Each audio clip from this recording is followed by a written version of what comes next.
Mhm. Jama'a assalamu alaikum wa rahmatullah.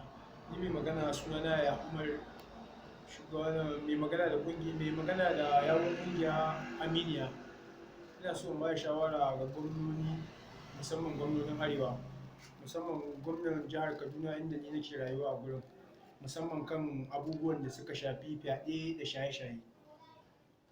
Ni shawara ta a dangane da fyaɗe, gaskiya abubuwan suke faruwa kaga an yi fyaɗe matsala ne tun daga mu kanmu zuwa ga shugabanninmu zuwa ga wannan, saboda gaskiya yanzu aure ya yi tsada sosai. Wani gaskiya tsafi ne, wani kuma har da sha'awa irin ta musamman ɗa namiji ba wanda bai da ita, amma kuma ga mata suna fita tsiraici. Amma wannan tun da ana zaune ne mutane daban-daban, gwamna bai da hurumin wannan, amma mu shawarar da muke bashi ya zauna da malamai, a zauna da iyayen yara a wayar musu da kai akan auren nan ya yi tsada sosai. Matasa ba sa iya yin aure, wasu wanda ba su iya danna zuciyarsu ba sukan je su yi fyaɗe, wasu sun lalace. To muna gani a matsayinmu na matasa mu ba da shawara mu ga ko za ta iya amfani dangane da fyaɗen nan da yake faruwa. Amma wani ya ce a yi dandaka, wani ya ce a kashe, wani ya ce a tsare, wani ya yi in an tsare 10, 20 suna nan, in an tsare 30, 50 suna nan.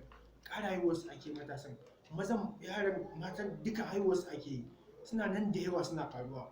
Musamman gwamnan jihar Kaduna mun san shi jajirtacce ne, ya kamata ya ɗan yi hoɓɓasa kan wannan abun. Musamman Kaduna nan abubuwan nan sun faru da yawa, kuma an hukunta wasu, an ƙara hukunta wasu, amma wasu kuma ƙara ƙaruwa suke yi.